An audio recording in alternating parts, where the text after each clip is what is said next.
नमस्कार, स्वागत आपका मेरे YouTube चैनल संस्कार पर। तो आज हम बच्चों जयशंकर प्रसाद जी द्वारा लिखी कविता याचना के ऊपर चर्चा करने जा रहे हैं। तो आइए, याचना का शाब्दिक अर्थ होता है प्रार्थना, विनती, ये इसके समानार्थी शब्द हैं। लेकिन अक्सर याचना हमेशा ईश्वर से ही की जाती है, भगवान से ही की जाती है। जब हम भगवान से कोई विनती या कोई प्रार्थना कर रहे हैं, उनको अपने पास रखने के लिए कोई कुछ कह रहे हैं, तो वो याचना होती है। तो आगे हम इसकी जो प्रसंग व्याख्या है वो करेंगे तो आपको स्पष्ट हो जाएगा कि याचना होती है जो भगवान से की जाती है। तो इसी समय जयशंकर प्रसाद जी अपने ईश्वर, अपने भगवान से याचना कर रहे हैं, विनती कर रहे हैं कि हे ईश्वर, जब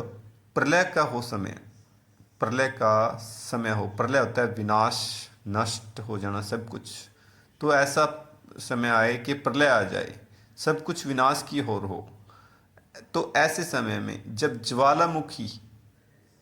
ज्वालामुखी आपको पता है निज मुख खोल दे, निज अपना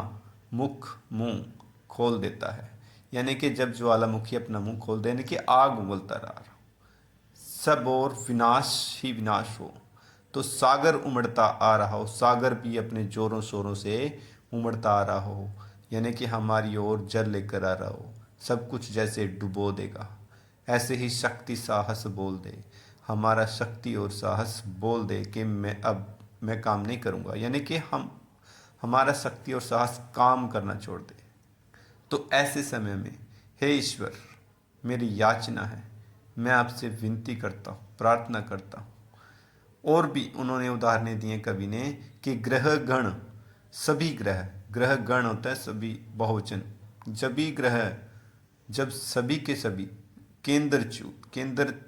अपने स्थान से, च्युत हट जाना, जब सभी ग्रह भी अपने स्थान से हट जाएं और लड़कर परस्पर भग्न हो, भग्न होता है नष्ट हो जाना, आपस में भिड़कर टकरा कर लड़कर ये सारे नष्ट हो जाएंगे। इस समय भी हे प्रभु, हे प्रभु, तव पदम, तुम्हारे, पदम होता है कमल, पद होता है चरण, कमल चरणों में, कमल जैसे चरणों में हे ईश्वर हम लग्न हों, हम लीन हों, और आप हमारे साथ ही रहें हमेशा। चलिए आगे देखते हैं कवि क्या कहता है, और याचना में क्या कहते हैं भगवान से कि जब शैल के सब श्रृंग जब शैल पर्वत की सब श्रृंग, सब चोटियां,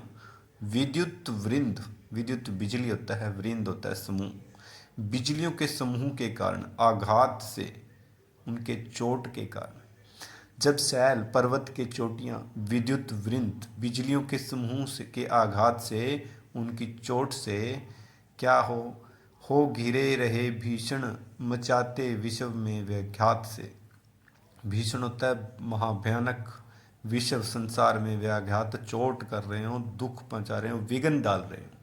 ऐसे में हम घिरे, विघ्न से घिर रहे हों, वो चोटियां, शैल की पर्वतें बिजली के व्याघात से गिर रही हों, जब घिर रहे हों प्रलय घन अवकाशगत आकाश में,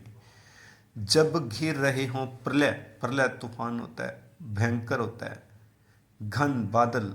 अवकाश होता है खाली, गत चलते रहे आकाश में, जब खाली आकाश में वो भयंकरकारी घटाएं, वो बादलों का समूह छा रहा हो, तब भी हे प्रभु यह मन खींचे, तब प्रेम धारा पास में। कहते हैं ऐसे समय में भी ये मन खींचता रहे, आपकी ओर आकर्षित होता रहे, या फिर प्रेम धारा, प्रेम की धारा, प्रेम रूपी धारा पास में, पास बंधन होता है उसमें बंधा रहे। आगे देखिए क्या कहते हैं, जब छोड़कर प्रेमी, हमसे प्रेम करने वाले मित्र और समित्र, हमारे सभी मित्र, सब संसार में, इस संसार में जितने हमारे प्रेमी हैं, मित्र हैं,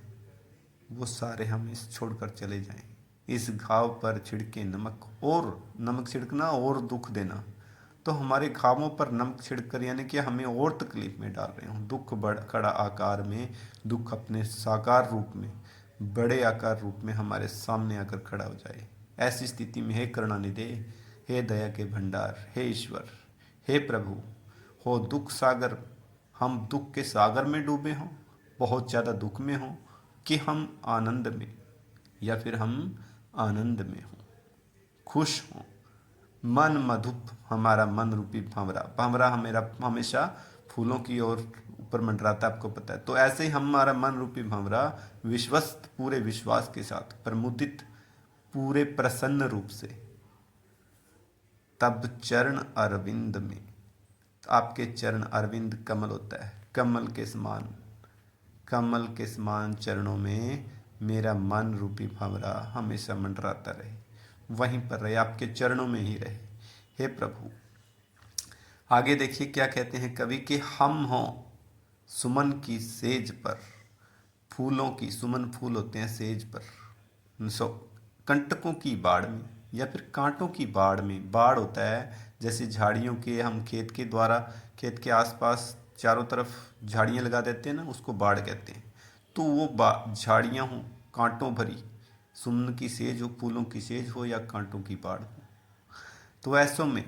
पर प्राणधन हे प्राणधन हे ईश्वर, तुम छिपे रहना इस हृदय की आड़ में, हमारे इस दिल हृदय की आड़ में, ओट में कहीं ना कहीं तुम छिपे रहना, हमसे दूर मत जाना किसी भी स्थिति में, फूलों की सेज हो या कांटों की बाढ़ हो। हम हों कहीं इस लोक में, उस लोक में, भूलोक में, हम इस लोक में हों, पृथ्वी लोक में हों, उस लोक परलोक में हों या फिर भूलोक पाताल लोक में, हम पृथ्वी लोक, पाताल लोक, आकाश लोक कहीं भी हों, किसी भी लोक में हों, तब प्रेम पथ पे ही चलें,